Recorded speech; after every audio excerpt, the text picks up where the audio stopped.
bi-monthly NLP meetup.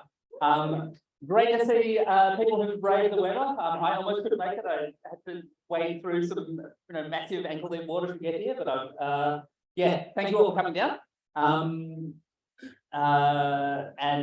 Yeah, welcome. We've got a great talk lined up here today. Just before I get started, I'm just going to acknowledge that we're gathered on the lands of the Wurundjeri people of the Kulin Nation, sovereignty was never ceded, and we pay our respects to the elders past, present, and emerging. Now, we at the Melbourne NLP Meetup, myself and co-organisers, especially Mel, who's here online, and Bahar, are always looking for new speakers and venues and sponsors. So reach out to us in person or on LinkedIn or on the Meetup page if you have any ideas, you're enthusiastic to tell us about a project you've been working on. Like we want to have talks about NLP basically, and if your employer wants to host, as Databricks has been kind enough to do for us today, then we'd also really like to hear from you as well. Massive thank you, of course, to Databricks for hosting for us, and I'm going to lead into our speaker now. So we've got Wang, who's talking to us today. He's a specialist solution architect at Databricks, working with machine learning, NLP, recommended systems, and he's going to talk to us about something to do with NLP with using Databricks and transformers. I'm very excited. Thank you. Hello, everyone. Thank you for joining today. Let's start. Forgive me, I can't full screen because by full screen, there's nothing shows here. So I just use this page. And so let me know if it's clear at the back end. Okay, all good. Let's start. First, I will introduce myself. So I am working for Databricks. I joined Databricks 2 years ago. And my role is a specialist solution architect, specialized in machine learning. And that's also my interest. And before Databricks, I worked for Cloud, and which is acquired HomeWorks for 4 years as a solution architect role as well. Before that, I do some very serious machine learning work in a big internet company in China called Tencent. And they are very similar like Facebook. It provides a social network. If you WeChat, and you may know it. I spent 6 years there and building a very large scale machine learning platform, training platform from scratch. And I go through a whole journey of the big data, Hadoop, and machine learning from very ancient state, like the Hadoop, and MapReduce to do the training, and then Spark, and then deep learning. Yeah, my background, as I mentioned, I do a lot of the recommender system, like this specifically for the PCTR, predict click-through rate. And also, I also had some experience doing the NLP, because NLP also has some classification problem as well. And yeah. This is my picture. It's so me, right? And it's also my son. I have a 2.5 years old son. And so today, this is our agenda. So I will first introduce what we will solve in this talk. So as you already see in the description of this meetup, we will do some task classification. And after that, we'll have a very brief introduction of what is a transformer. It's not Optimus Prime, it's a model. And then we'll go through how we can do the text classification, like some major step there, tokenization, and do the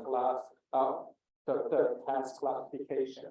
And after that, shameless plugin, I will introduce only the features I use in the demo from the Databricks side, and then we'll have some fans thing to do the live demo.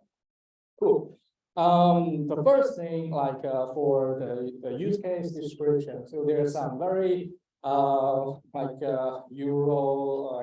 scenario, like an IT division. They want to route the support ticket to in the team, and there's some also like insurance company. They can leverage claims adjusters know to help to classify the claim. And also, like for online banking, they are using the user to type in the query to classify, to predict what's the corresponding intent. All these scenarios, we can fit into a text classification. Something you can see here, a screenshot page from the workspace report page. It's just free from text. Maybe it's too small, you can't read it, but like the first one is, I did not set up a direct debate I have.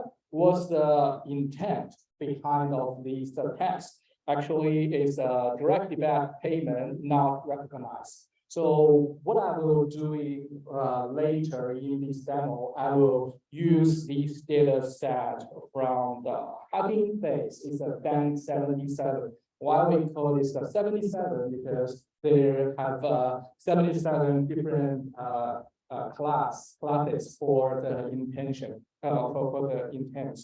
Yeah, also you can see their label. We will see them in detail later. And then before we move on, so I will first introduce what is the transformer. Please let me know. And have anyone used the transformer-based model before? If you have raised your hands, cool, a lot of people. And we will give you some slack later. You should all raise your hands. Don't worry about it, we have enough slack at the end. So transformer originally start from Google from 2017. It's a very famous paper called "Attention is All You Need." And a long story short, that time is not the start of attention mechanism start. The mechanism of this attention-based model actually start even earlier. At that time, it's originally works on other famous model architecture like the CNN, or especially some RN-based LSTM type model before. But later, Google realized we don't, that type of model is too expensive to train, especially for a very long sentence. And Google, always a genius, they found a better way to train it more efficiently, a more cost efficient. And they have this transformer architecture model. It's still a neural network type of model. And there's two key components in this transformer model. They use two techniques. It's a mask language modeling, MLM, and also the NLP, the next sentence prediction. So it can train on a large corpus of your text data without human labeling, because that's very expensive. They can train, so just to bring in a lot of text corpus and then do this unsupervised learning, a type of unsupervised learning. And this, when they publish this paper, actually the model based on this is super great. It creates the state-of-the-art performance on all model at that time. And so then we tell what is transformer, we tell is why transformer is good, and then we will use in Hugging Face library later on. Why Hugging Face? So it's a brief history of Hugging Face. I think we say this transformer start from 2017, and Hugging Face, this company actually start from 2016. But at the beginning, this company is just doing some chatbots. And later on, they realize they are doing quite well for let everyone use their transformer model, and they attract a lot of data scientists, machine learning, and to contribute into their community. And at the end, their chatbot is not successful, but they are successful with their transformer model. And they have tons of model in Hugging Face community. Like I think it's more than 80,000 different type of model registered. You can use them freely. And also they also collect tons of data set. Data set is very expensive to create, so it's also a treasure. So there's I think more than 12,000 different data sets. It's very easy to use. I will show later how practically we can use their transformer library. The library's name is transformer. It's very straightforward. And BERT. So BERT, we will use this model for the later on class task classification. BERT then for the bidirectional encoder representation from a transformer. Don't need to understand this long name. You just need to remember this. This BERT is a transformer model. It's a type of encoder model. There's three type of model for and the transformer model. And you can see also this model name, which is you can directly use from the Hugging Face model library. Like we'll also use them later in the demo. Like the first one, BERT base and case. So this one is just a BERT model. This is NK English and non-capital English the same. And then this BERT is the slightly modified version of the BERT, because BERT is very expensive to train at that time, and they have some technique to use some like called the distilled knowledge technique. They can shrink the model size, like also like they can reduce the memory footprint by 40%. And also can speed up the training process 60%. And by achieving that, they can still have the 97% performance as the original BERT. And because of these advantages, a lot of following the downstream paths, they can use the distilled BERT based model to do some transfer learning, because it's smaller and easy to fine-tune. So a lot of people are just using that. And I can see the Robotta-based is also another more fancy version of the BERT model. Is you can see that this one, they don't use the NSP, which don't use the next sentence prediction, only and do some other modification. This model is more robust than the original BERT model, and train longer time, use a larger batch. And yeah, so, and also the last one, BERT base case, is just a case version of the BERT model. You don't need to remember these things. They are all just the string like this. When you use that transformer library from Hugging Face, you just provide the initial model name just like this, and then later on all the things are same. It's easy. I will show that later. And a brief history of the transformer start from as I mentioned, 2017. You can see this graph. There's evolving path. They have a lot of GPT, very famous one. If you ever got a chance to play with the DALL-E 2, there's a very interesting one. You just type in some sentence, and if you generate a very vivid picture for you, and that is GPT for this second type, the decoder type transformer. Is GPT stands for generative friction transformer, and that is more useful for generating something, like generating an image. like the encoder part of the birds, we will use ACR because it only have the encoder part. It mainly the most use case for it is to have like do the past classification because we mainly use their encoding, the embedding of model output. And there's a third type of model, encoder, or sometimes we call it sequence to sequence type model, like T5, BART, T5, like a huge model. It's a very extensive and not, I think it's not possible we retrain this by ourselves. You can see it's T5 here is have how many like the weight. I think it's more than 150 billion million weight in this big model. And as you can see, there's a graph that help to categorize different type of model, help you to memorize. You need to memorize just to see different categories. GPT follow the decoder path, and the BERT like the category model follow the encoder path. And all right, let's move on. And then the text classification, what we will do here today.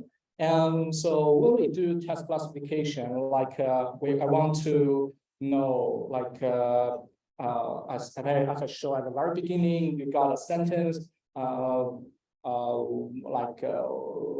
this one back to here.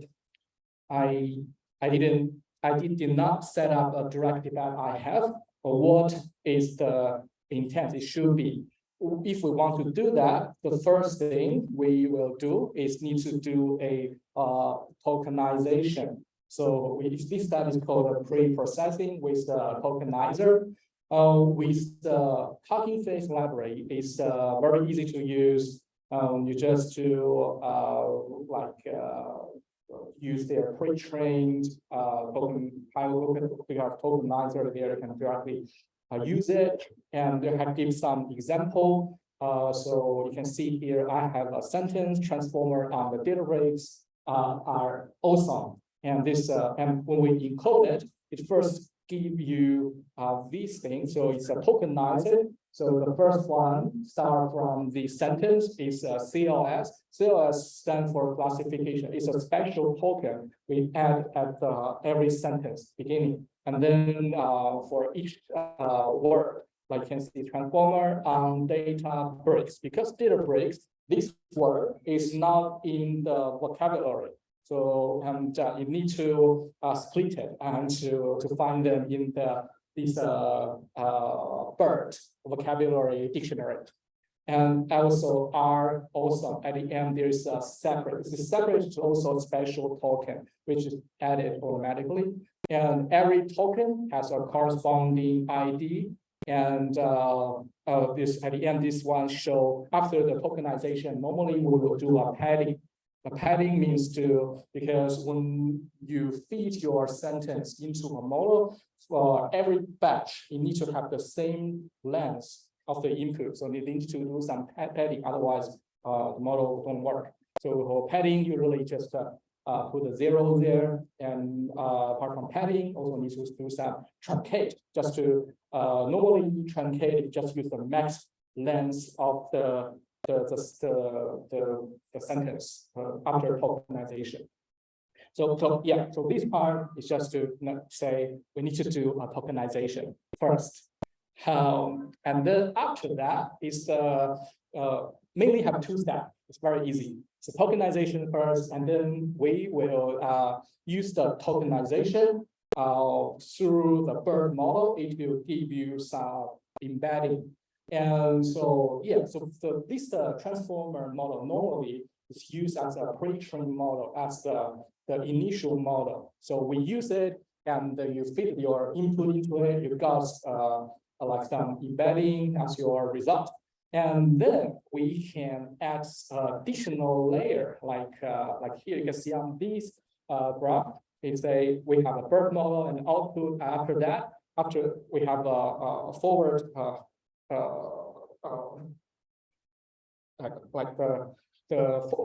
sorry, it's a classifier, and then there is an out-of-box class from the Hugging Face called Auto Model for Sequence Classification. They already do this for you. We just use this model and then to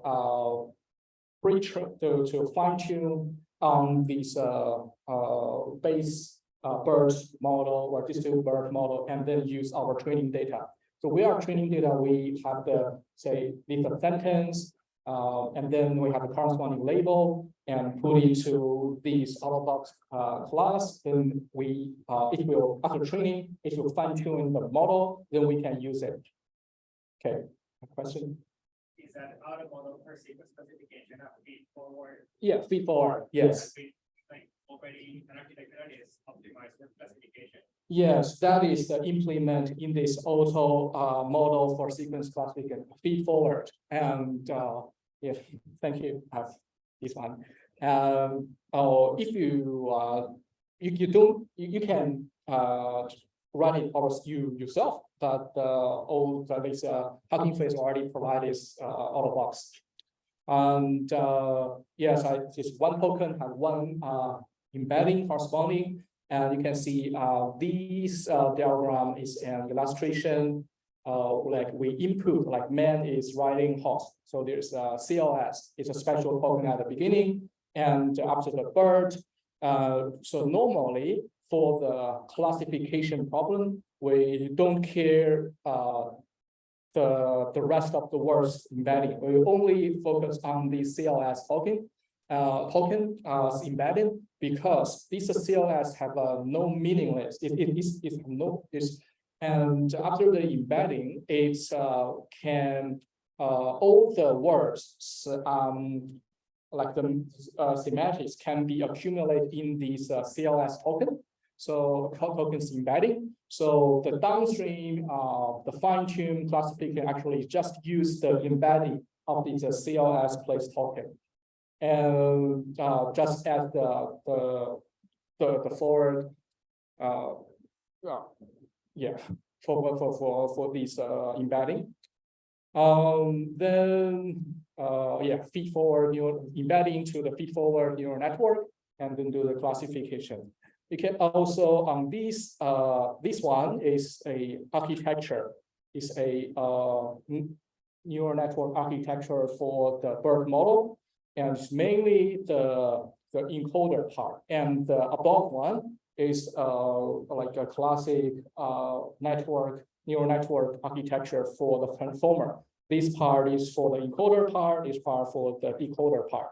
And let me zoom in a little bit this. So you can see here the orange block, multi-head attention. That is the secret weapon for this bird transformer model. And if it is zoom in, this multi-head attention is how they do this in the math. Like there's a linear and scaled out product attention, those things. And it is how I won't go inside the detail of this part. Not very much interest.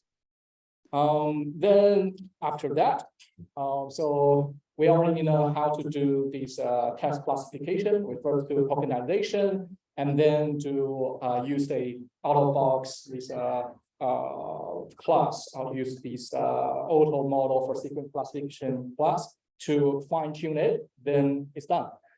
And before we jump to the demo, I will first highlight some feature we use in the Databricks workspace, which can help us do this machine learning job more easier.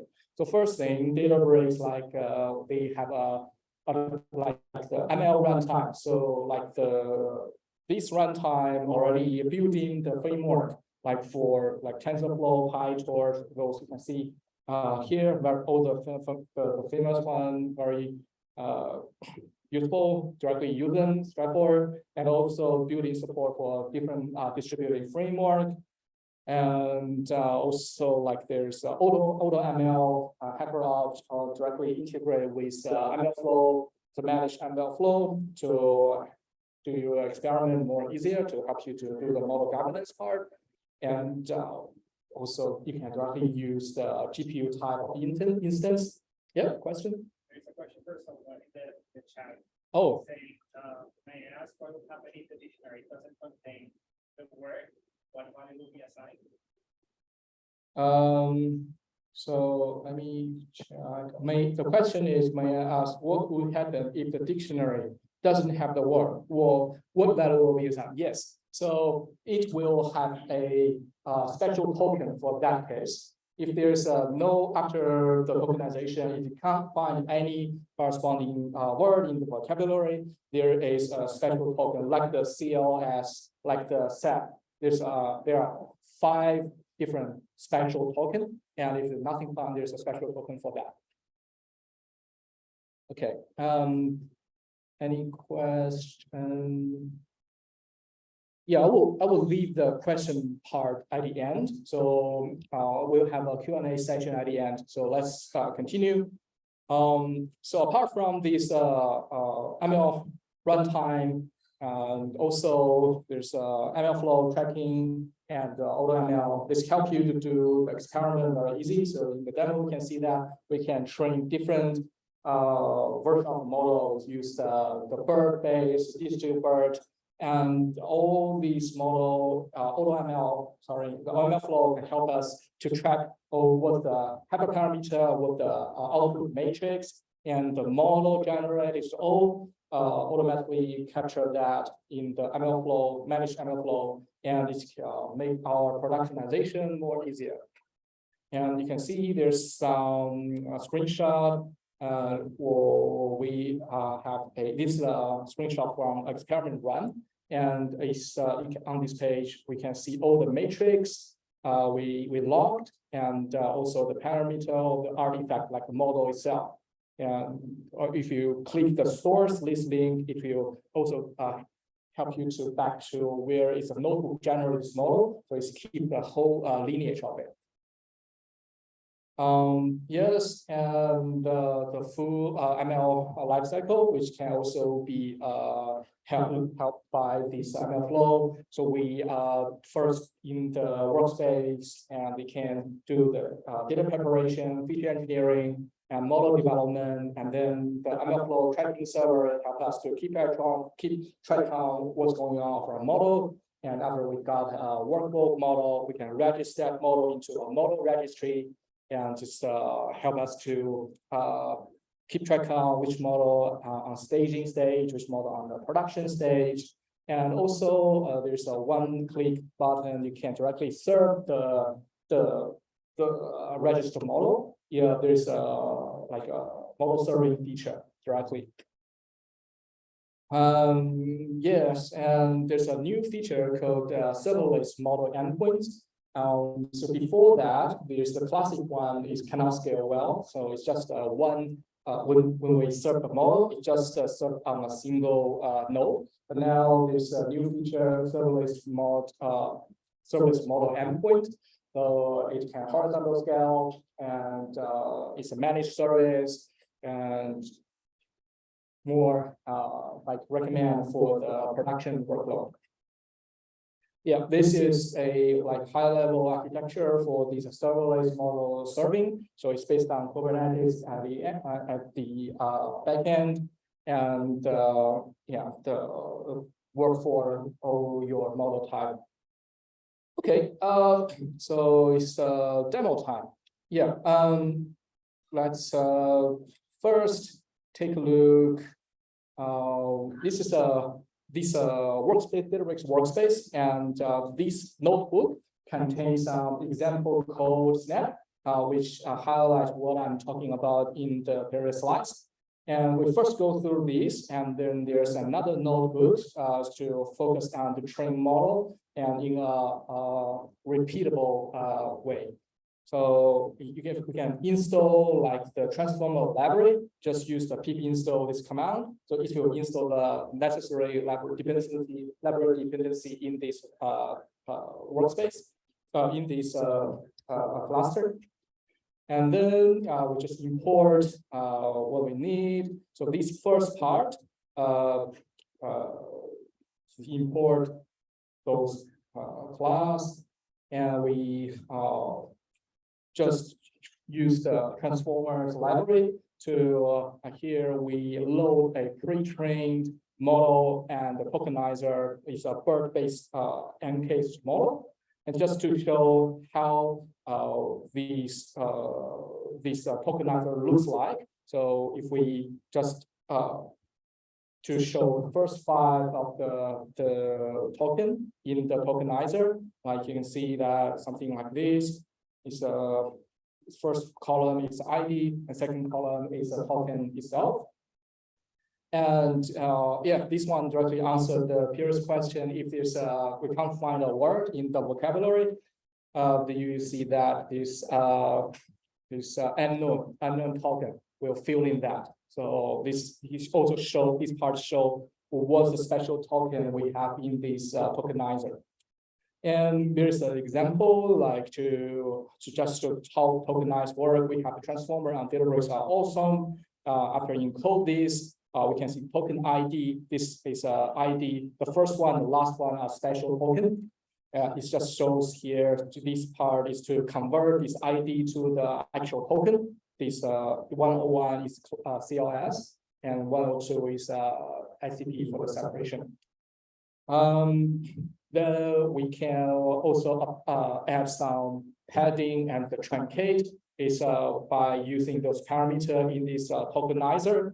So with padding, use max length transaction true. We use transaction. After the input is some sentence like this. And transformer easy. This corresponding to the first row, and the second one is shorter. And there's some padding with 0. Then because before we already load the pre-trained model. This model is a BERT model. We can directly display this. We can see how complex this model. It's a pre-trained model. We directly use it as our initial model. And then here, we want to see the last layer of this pre-trained model, what the embedding looks like.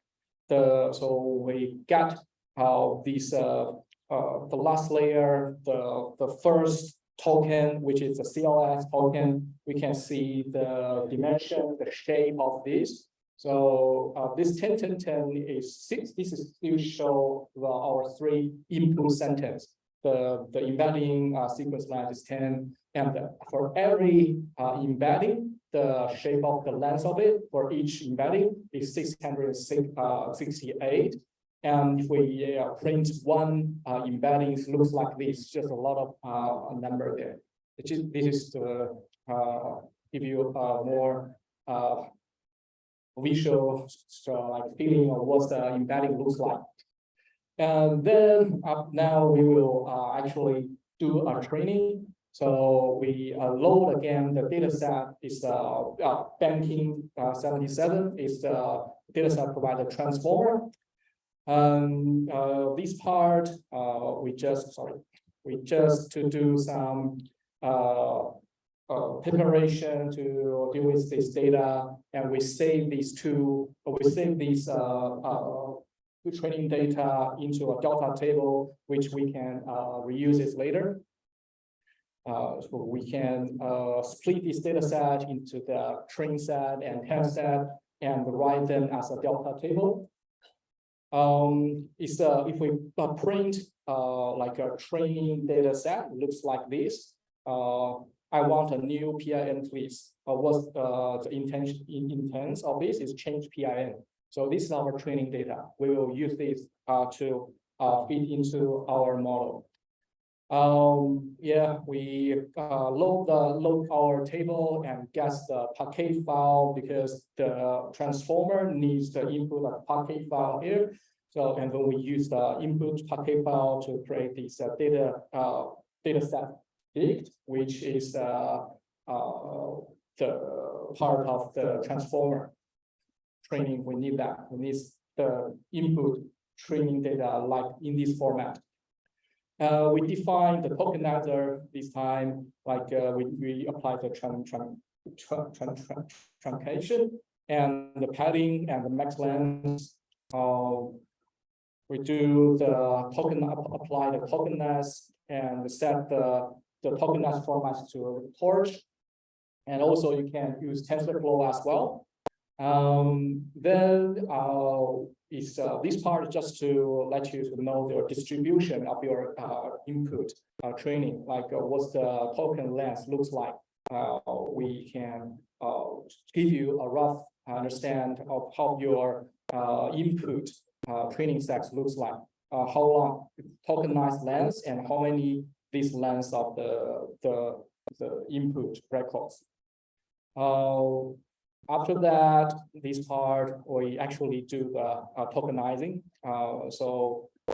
Before we didn't, when we do this, when we check the distribution part, you can see the padding is false. So we didn't padding anything. So we keep the original, the length of all those tokens in order to have a understanding of the distribution of the input data set. And then now this part, we actually do the tokenization. So we are padding max length and the truncation true. After that, we got the input training data ready for the training. Then we define a matrix we will use for matrix used for our evaluation part. It's just to a secular function precision recall F1 score. This function, it will return F1 score precision recall. It's normally use this matrix for classification type of problem. Then this part is so we already see the first part for tokenization, this part for the classification. So we use the auto model for sequence classification.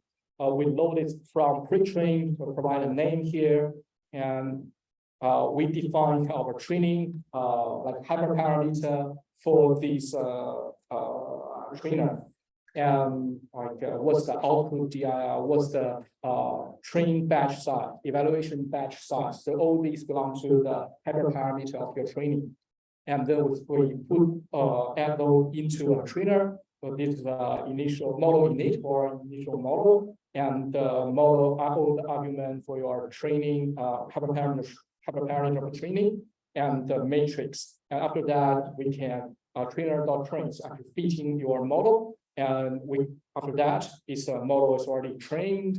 We just to get the evaluation of the model, we can get all these output. We see the evaluation output, F1 score, all those prediction like this.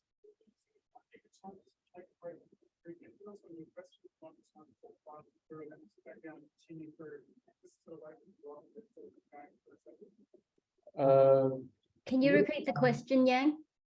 Can you repeat the question so we can hear it online? It's not a question. It's they want to have a break. Do you want a break? So okay, a quick break. So 5 minutes break. 5 minutes break. Okay.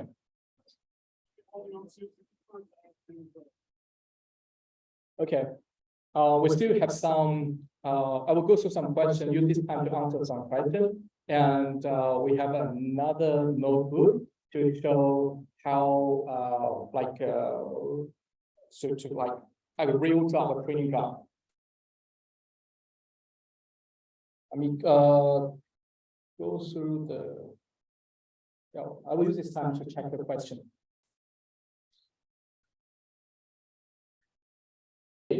So after a short break, so the reason why I provide this the code example notebook is just to show the every small step how it actually works. And before we have a more full function running notebook for actual training thing. So we have a training notebook and inference notebook and data preparation notebook. So data preparation notebook, I won't show that.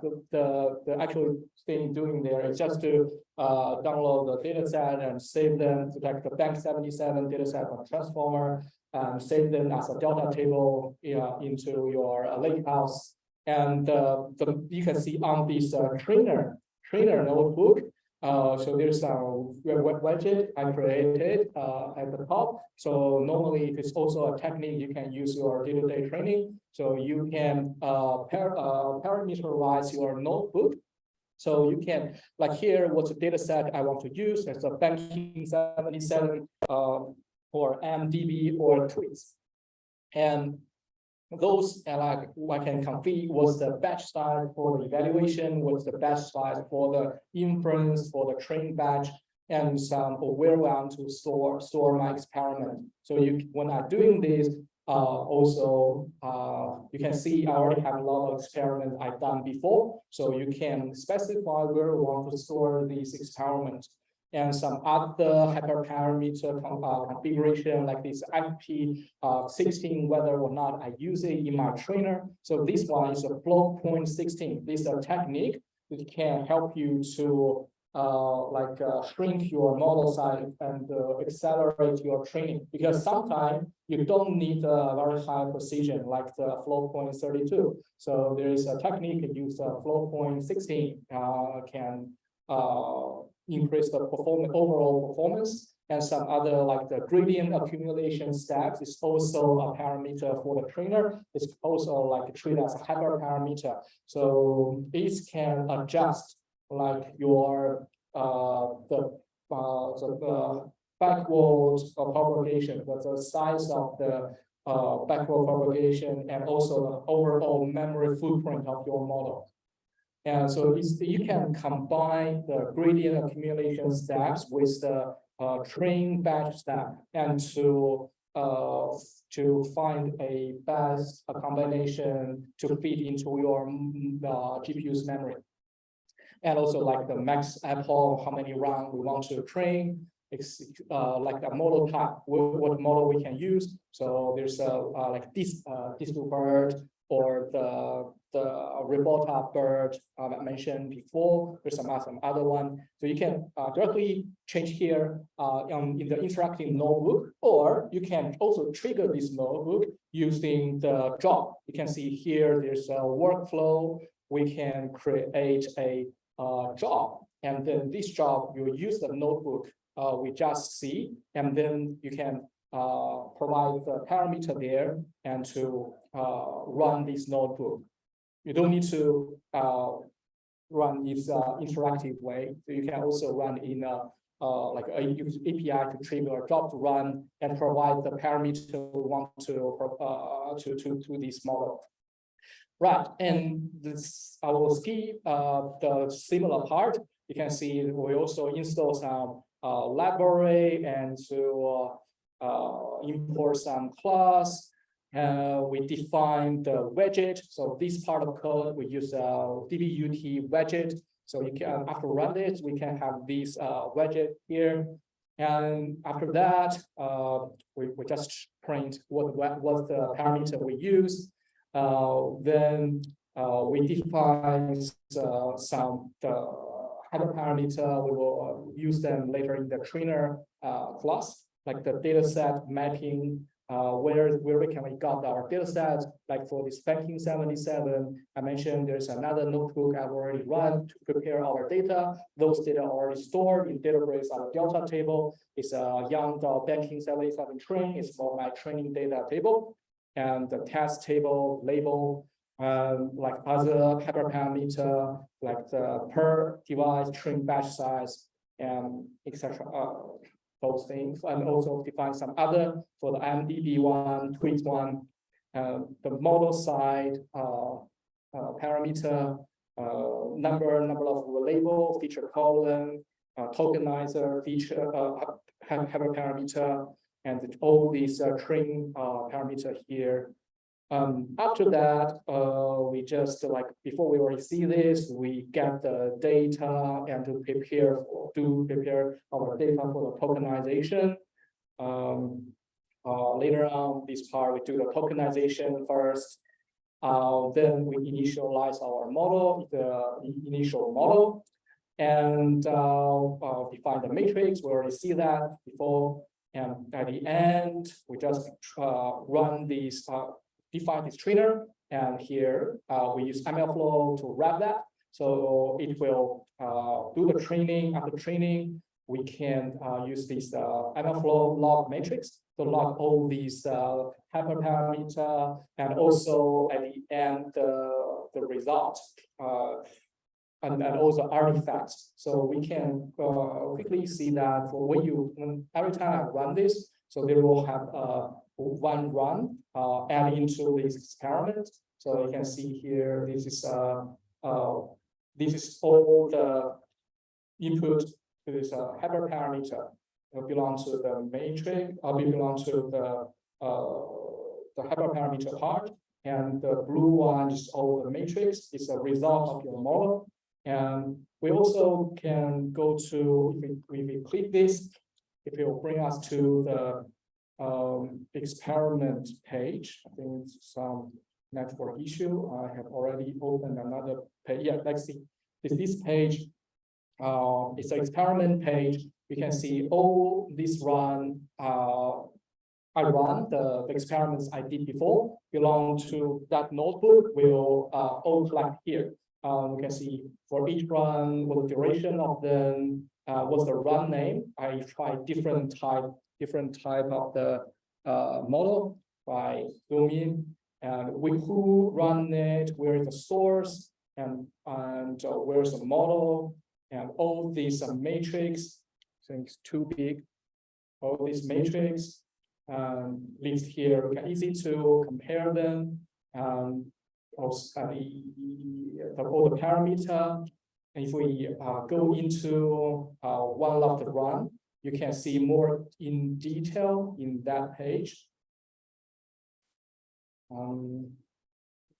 Maybe have some network issue. Yes, it is the page I click into one of the run.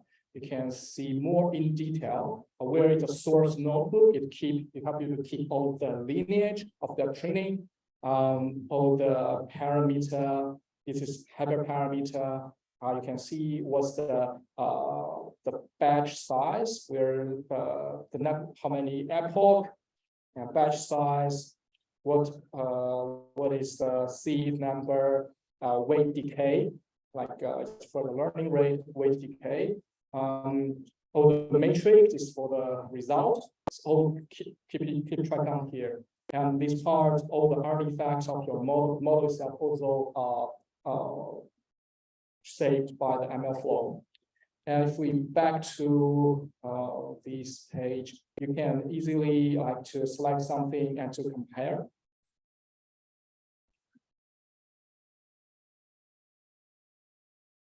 There's you can compare them easily to find the best model, and the contour plot is also very convenient to use.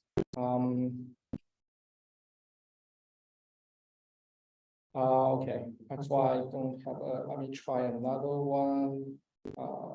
Maybe the. Right.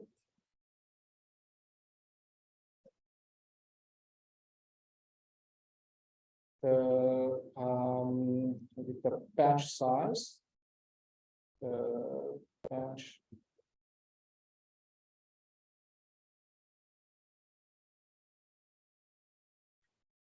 Okay. Let's move on. I'll find a good counter plot for this.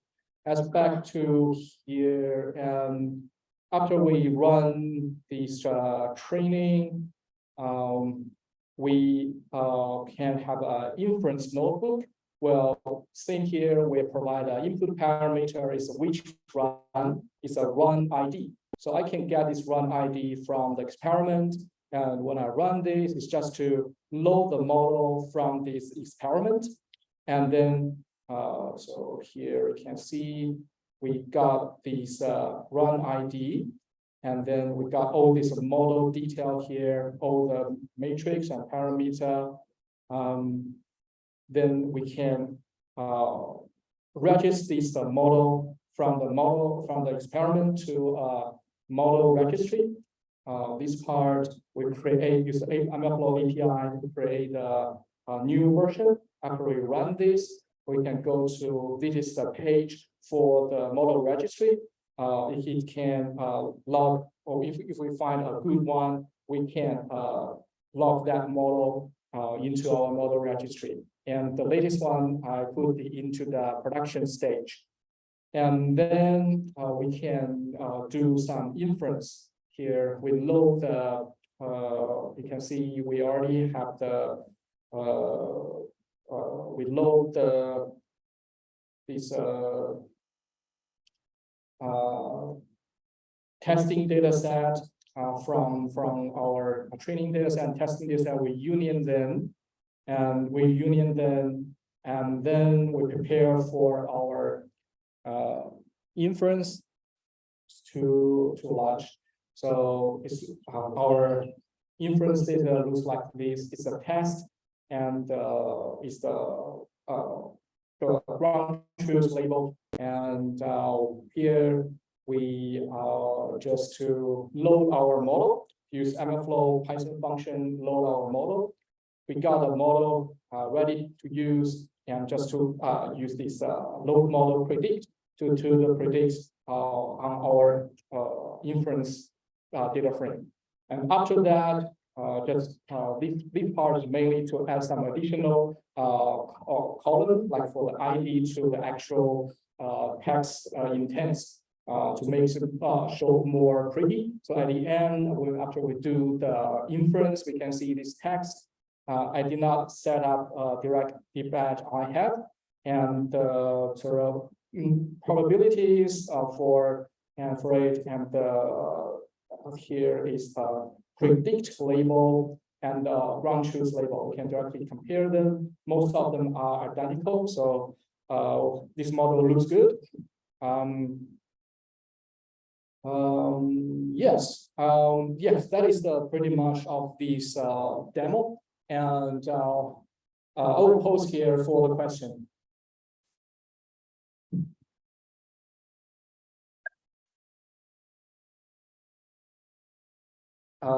Question, and yep, question. Can you trigger training jobs via an API passing the hyperparameters as part of the request? Yes. So you can see on this this notebook, we have those widget, define this widget. So when you use then we can have a job. So you define a job in this workflow here. You can see workflow. We create a job. And then in this job, you can use a notebook for your job, and then you can provide here the parameter, the key and value. Key is your widget name, and value is the actual parameter we want to put into it. Can I do that via the UI? Yes. All the things you see on this have a UI, have a corresponding API for it. And if anyone asks a question, we'll have some Slack.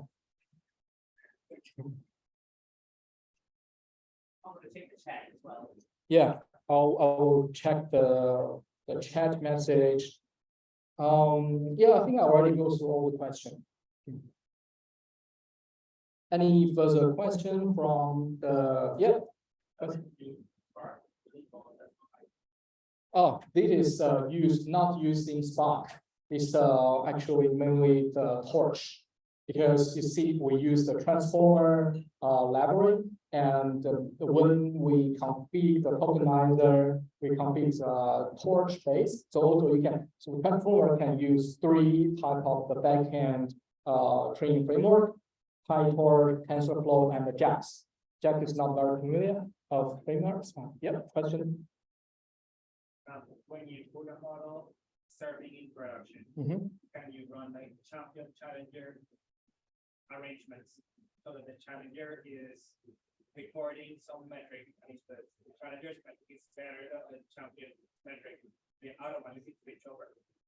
If you could just summarize that question for the people online. Yeah, I didn't catch your question. Can you repeat? Shadow mode and then switch over automatically. So you have a different multiple version model served online.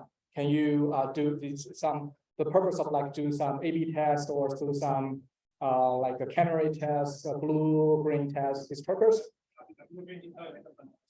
Yes, so you can see in the model serving part, you can see we have a different version here. So you can have like we go into one of these version. This current stage is production, but you can have a staging. You can have a multiple different version of your model sit here at the staging stage. So all these, when you serve your model, all these models will be served online. So they have a separate API, so you can test again them. If I have one in production, and I have multiple, so that one is the main one and the other one's as shadow. Yes, yes. So you can have a different version of your model in production that you can invoke with them with different API. They have the version number in the API. Yeah, but if I don't want to change my services to all different models. So there is a main one. So there's a main production. So you can see I don't have a running one, but there is an when you serve the model, there is a two API. One, if this model is in the production stage, this you can invoke this model with something your model / production. Also, you can invoke this model use your model version number. So you can have one model in the production, but you can change the version of it at the backend, but you don't need to change this UI in your application. You can keep the production UI there. Okay, question? As you consider retrain,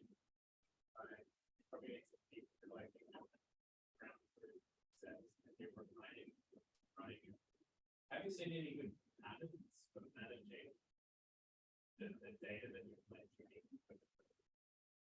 The managing the training data or managing your result, your scoring result. Training data. Yes. Yeah, there's a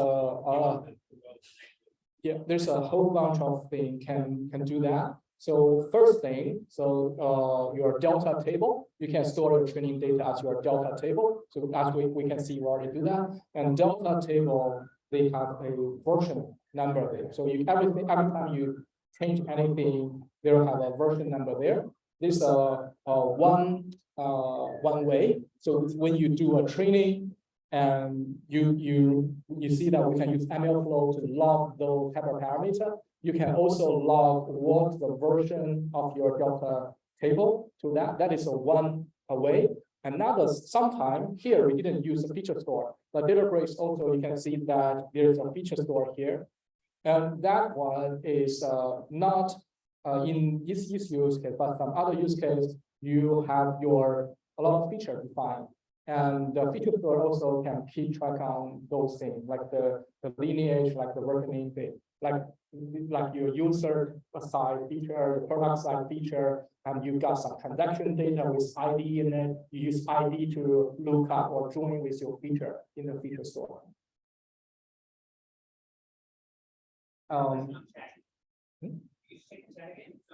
Yeah, so check the chat. Oh, got a new question from Action. Action asks, can we train on a GPU cluster and do inference using CPU cluster? Yes. So let's say we think we can. We already see how we do the training on the GPU instance. The demo I showed is training on the GPU instance, and when we do the inference, you can use either CPU or GPU. Just to, when you initialize your model, there's sometimes you have to specify whether CPU or GPU. And the latency is different. Like this model, like text classification, on the inference is on the GPU is very fast. On the CPU, I think is my experience like 10 times slower. More question? Yeah. A lot of slack. Does the production endpoints record the inferences so that you can detect data skew? over time? Currently, the existing product not. But Just to read the question for the online. oh, okay. I've got a question. So can the model serving can automatically to record, keep track all the inference results, right? So by default, it's not. Usually because they have another pipeline.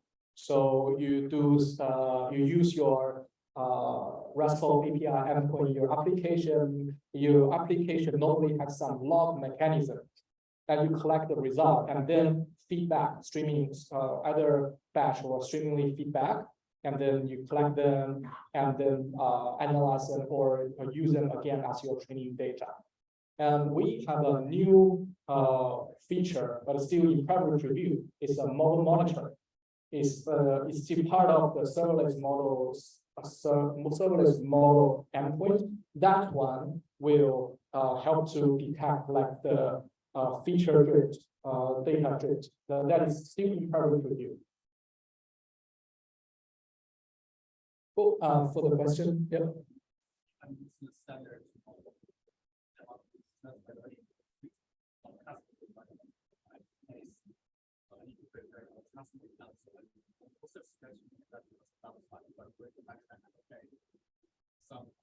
Some new topics.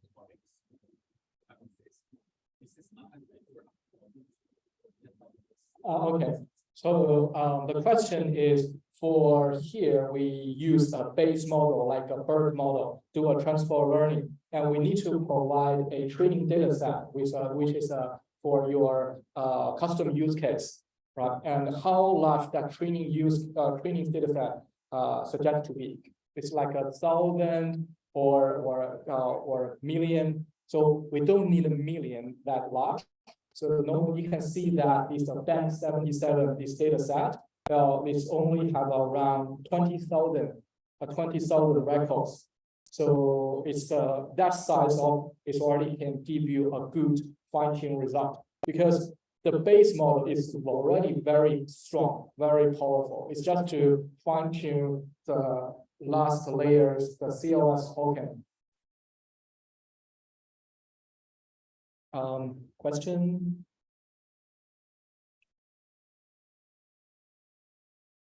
Looks good. I think we maybe have one. Okay, yeah. Sorry, I already repeated the question. Oh, good. Maybe we'll call it there. Yeah. Yeah. All right. Let's thank Yang again. Thank you for joining today. And yeah, for everyone today, yeah, we're happy. We prepared the slide for 50 people, but here everyone can get it. Especially for this chat. Okay, thanks very much.